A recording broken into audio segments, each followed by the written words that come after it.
अस्सलाम वालेकुम मोअज़्ज़िज़ तलबा व तालिबात, मेरा नाम सैयद कमर अब्बास है। मोअज़्ज़िज़ तलबा व तालिबात, आज हम गुर्दे की साख्त के बारे में पढ़ना शुरू करेंगे। हम जानेंगे कि जो गुर्दा है ये कैसा होता है, ये हमारे जिस्म में कहाँ पाया जाता है, उसकी लंबाई, उसका वज़न, उसकी चौड़ाई और गुर्दे का अंदरूनी हिस्सा, उसकी साख्त भी पढ़ेंगे। तो आइए चलते हैं ये जानने के लिए क्लास बोर्ड की जानिब। अस्सलाम वालेकुम मोअज़्ज़िज़ तलबा व तालिबात, आज हम पढ़ेंगे गुर्दे की साख्त के बारे में। आज हम गुर्दे की साख्त के साथ साथ गुर्दे के बैरूनी व अंदरूनी हिस्सों के बारे में भी इल्म हासिल करेंगे। तो आइए जानते हैं जो गुर्दा है उसकी रंगत क्या होती है, गुर्दे का वज़न क्या होता है, उसकी लंबाई, चौड़ाई व मोटाई क्या होती है और गुर्दा हमारे जिस्म में कहाँ पाया जाता है, ये सारा अब हम जानने की कोशिश करते हैं। तो गुर्दा एक गहरी सुर्ख रंगत का ऑर्गन है और ये इसकी जो शक्ल होती है ये लोबिये के बीज जैसी होती है। और गुर्दे का फेल हम गुज़िश्ता लेक्चर में पढ़ चुके हैं। इसका फेल हमारे जिस्म के अंदर पेशाब बनाना है, खून को फिल्टर करके। तो आइए गुर्दे के बारे में हम मज़ीद पढ़ते हैं। जो गुर्दा है ये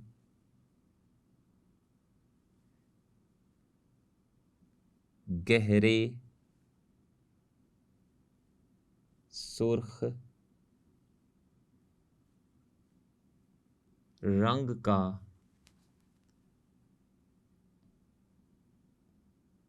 ऑर्गन है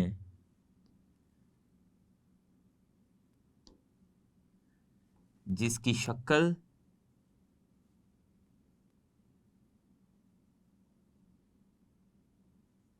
लोबिये के बीज जैसी होती है। गुर्दा एक गहरे सुर्ख रंग का ऑर्गन है जो कि लोबिये के बीज की शक्ल जैसा होता है। अब हम जो गुर्दा है उसकी लंबाई, चौड़ाई व मोटाई के बारे में और उसके वज़न के बारे में इल्म हासिल करते हैं।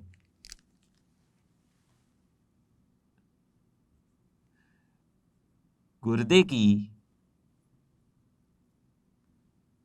लंबाई, फिर हम पढ़ेंगे गुर्दे की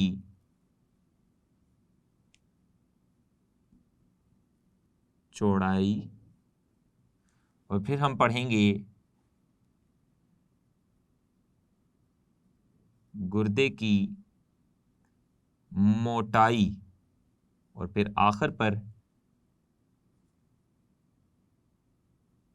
गुर्दे का वज़न। आइए इन तमाम खसूसियात के बारे में जानते हैं।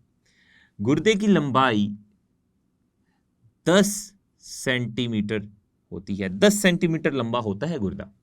और गुर्दे की जो चौड़ाई होती है वो 5 सेंटीमीटर होती है। इसके साथ गुर्दे की जो मोटाई होती है वो 4 सेंटीमीटर होती है।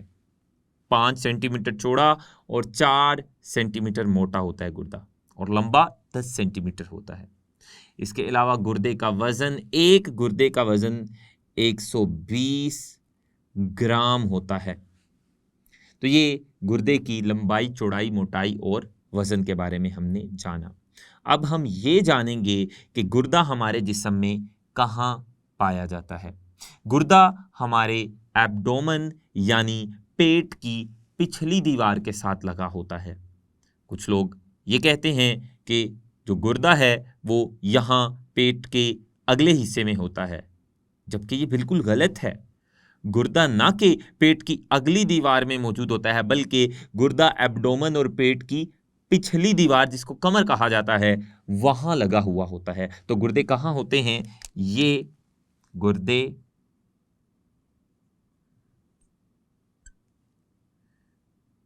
पेट या एब्डोमेन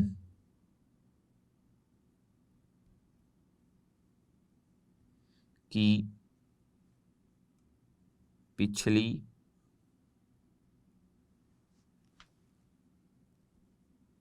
दीवार के साथ मौजूद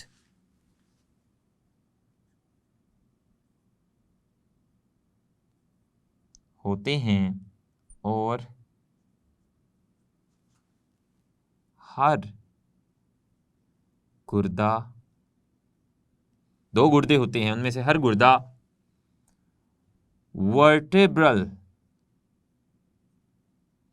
वर्टेब्रल कॉलम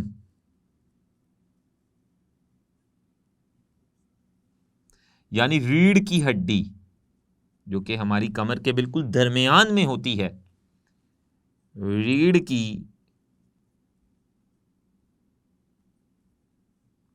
वर्टेब्रल कॉलम यानी रीढ़ की हड्डी की एक जानिब मौजूद होता है। दरमियान में, कमर के या पेट के पिछले हिस्से के दरमियान में रीढ़ की हड्डी होती है, कुछ इस तरह आप देख सकते हैं। अगर ये रीढ़ की हड्डी है तो ये पेट के पिछले हिस्से यानी कमर के बिल्कुल दरमियान में रीढ़ की हड्डी होती है और इस रीढ़ की हड्डी की दोनों जानिब एक एक गुर्दा होता है,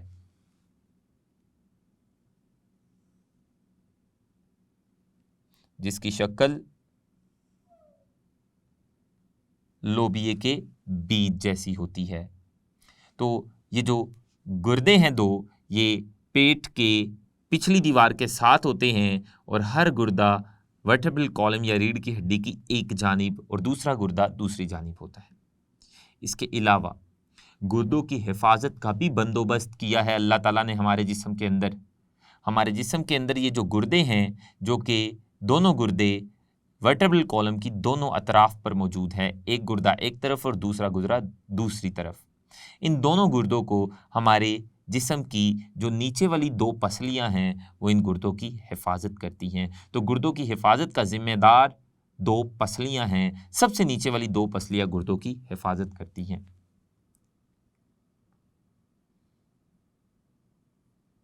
नीचे वाली दो पसलियों के जोड़े गुर्दों की हिफाजत के जिम्मेदार हैं और इसके अलावा गुर्दे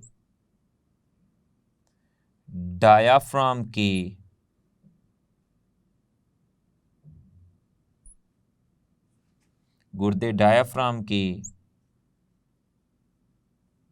नीचे मौजूद होते हैं। तो डायाफ्राम ये मसल का बना हुआ एक पर्दा है जो कि गुर्दों के ऊपर मौजूद होता है लेकिन फेफड़ों के नीचे मौजूद होता है। तो गुर्दे डायाफ्राम के नीचे मौजूद होते हैं और डायाफ्राम के बारे में हमने बाब नंबर 1 में तफसील से जाना था। तो ये हमने गुर्दों के बारे में पढ़ा कि उनकी लंबाई, चौड़ाई, वज़न क्या होता है, उनकी रंगत क्या होती है, उनकी शक्ल कैसी होती है और वो हमारे जिस्म में कहाँ पाए जाते हैं और उनकी हिफाजत कैसे होती है।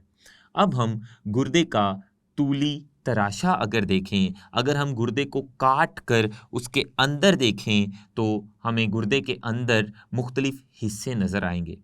उन हिस्सों की वजाहत करते हैं, लेकिन उन हिस्सों की वजाहत करने से पहले आप ये जान लें कि हमारे जिस्म में जो दो गुर्दे होते हैं, एक दाएं तरफ और एक बाईं तरफ, बायां गुर्दा दाईं गुर्दे से थोड़ा सा ऊंचा होता है।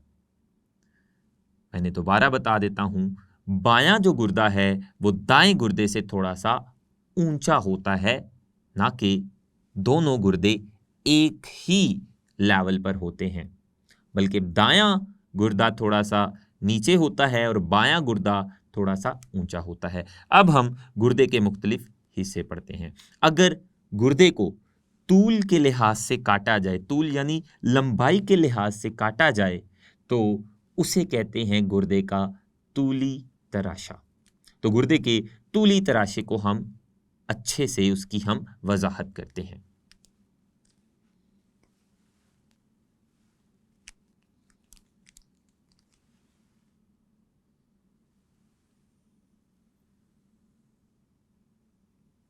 तो ये गुर्दे का तूली तराशा है।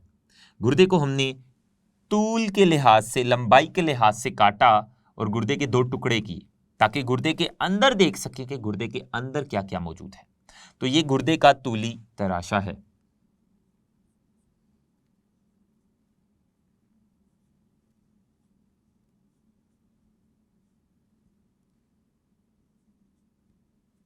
तो आइए जानते हैं गुर्दे के अंदरूनी हिस्सों के बारे में। जब गुर्दे को तूल के लिहाज से काटा, तराशा, तो हमें गुर्दे के अंदर दो हिस्से नजर आए।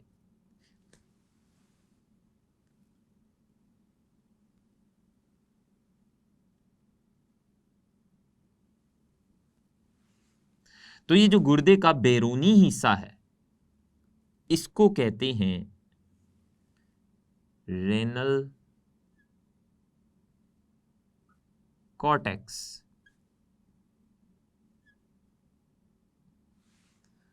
और ये जो गुर्दे का अंदरूनी हिस्सा है, इसे कहते हैं रेनल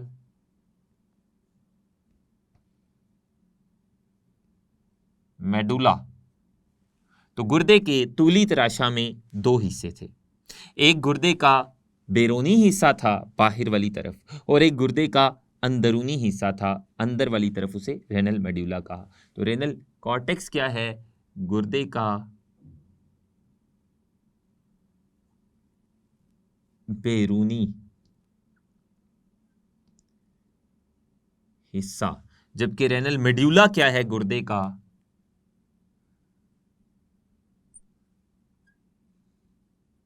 अंदरूनी हिस्सा।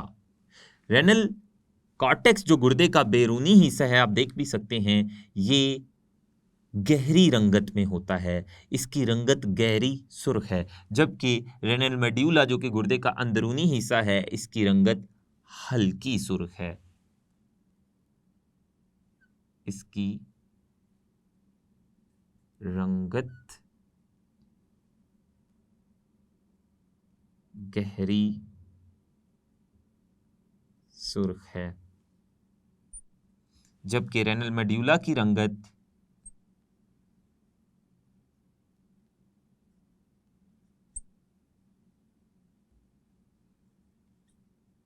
हल्की सुर्ख है। तो इन दोनों हिस्सों में फ़र्क आपसे इम्तिहानात में मुख्तसर सवाल के तौर पर पूछा जा सकता है। अब हम पढ़ेंगे रेनल मेड्यूला जो कि गुर्दे का अंदरूनी हिस्सा है, इसके बारे में। जब रेनल मेड्यूला को देखा गया तो रेनल मेड्यूला के अंदर हमें मखरूती शक्ल की साख्तें नजर आई। मखरूती शक्ल कहते हैं तीन कोनों वाली शक्ल को। मैं आपके सामने यहां पर बना देता हूं।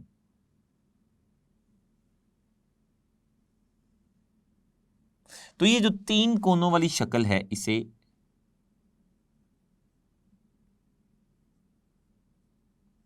मखरूती शक्ल कहते हैं। तो जब रेनल मेड्यूला को देखा गया तो रेनल मेड्यूला के अंदर हमें मखरूती शक्ल के बहुत सारे हिस्से नजर आए। आइए उन हिस्सों को हम बना लेते हैं। आप देख सकते हैं,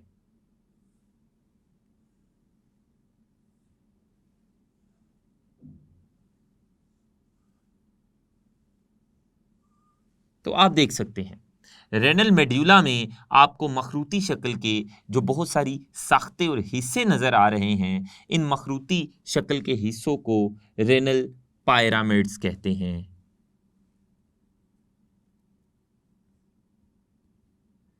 रेनल पायरामिड्स।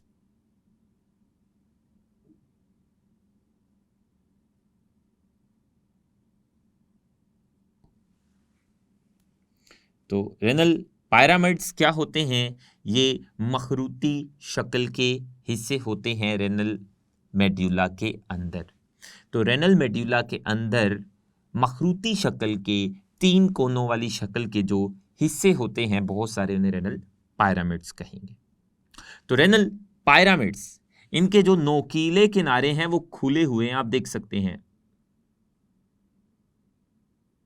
रेनल पायरामिड्स के जो नोकीले किनारे हैं वो खुले हुए होते हैं, और ये जो नोकीले किनारे हैं ये एक कैविटी या एक खाली जगह में खुले हुए होते हैं, आप देख सकते हैं। तो रेनल पायरामिड्स के जो नोकीले किनारे हैं ये खुले हुए हैं एक कैविटी में। ये कैविटी, जिस कैविटी में रेनल पायरामिड्स के नोकीले किनारे खुल रहे हैं, इस कैविटी को रेनल पेल्विस कहते हैं। Renal pelvis. और दरअसल ये जो रेनल पेल्विस है, ये कैविटी यूरेटर की ही बुनियाद मानी जाती है।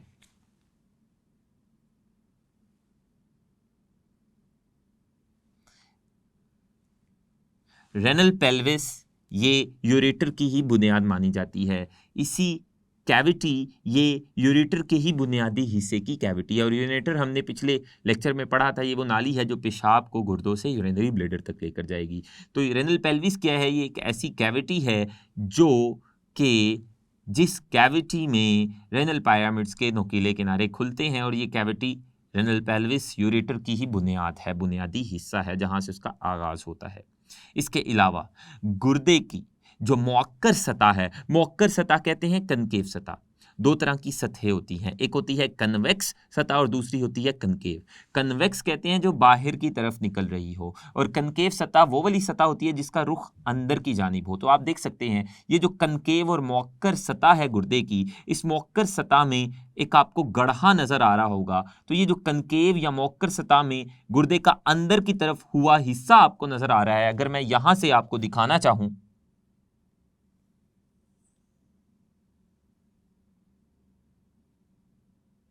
तो ये देखिए इस गुर्दे का ये जो कनकेव या मुअक्कर सतह की तरफ, ये जो अंदर की तरफ हुआ हिस्सा है, ये जो गुर्दे के कनकेव या मुअक्कर सतह के वस्त में जो आपको गड्ढा नजर आ रहा है, इस गड्ढे को हाइलस कहते हैं। और ये बहुत अहम मुख्तसर सवाल है। हाइलस आपसे पूछा जा सकता है कि हाइलस क्या है? हाइलस गुर्दे की मुअक्कर या कनकेव सतह के वस्त में मौजूद एक गड्ढा है, और इसी गड्ढे से यूरेटर बाहर निकलती है, और इसी गड्ढे से बाकी साख्तें यानी ब्लड वेसल्स, लिम्फेटिक वेसल्स या नर्व्स वगैरह इसी गड्ढे से गुर्दे में दाखिल भी होती है और गुर्दे से बाहर भी निकलती है। तो हाइलस क्या है? गुर्दे की कनकेव या मुअक्कर यानी अंदर की तरफ हुई सतह के वस्त में एक गड्ढा है जहां से यूरेटर बाहर भी निकलती है, और दूसरी साख्तें ब्लड वेसल, लिम्फेटिक वेसल्स वगैरह या नर्व्स वगैरह इसी गड्ढे से गुर्दे में दाखिल भी होगी और बाहर भी निकलेगी। ऐसे गड्ढे को हाइलस कहते हैं। तो ये हमने हाइलस के बारे में पढ़ा। तो हाइलस क्या है ये भी आपने जाना, और इसके साथ साथ आपने गुर्दे की अंदरूनी साख्त के बारे में भी इल्म हासिल किया। एक और बात जान ले, गुर्दे की जो कनकेव या मुअक्कर सतह है वो वर्टेब्रल कॉलम की जानिब होती है। आप देख सकते हैं दोनों गुर्दों की जो मुअक्कर कनकेव सतहें हैं वो वर्टेब्रल कॉलम की जानिब हैं। और हमने गुर्दे की साख्त के बारे में हमारा ये जो लेक्चर है इसको मुकम्मल किया। आज हमने गुर्दे की साख्त पर रोशनी डाली। हमने गुर्दे के 2 बड़े हिस्सों के बारे में जाना और गुर्दे के अंदरूनी हिस्सों के बारे में भी जाना। इंशाल्लाह आने वाले लेक्चर में गुर्दे की फेलियाती अकाई यानी नेफ्रॉन के बारे में इल्म हासिल करेंगे। तब तक के लिए अल्लाह हाफिज़।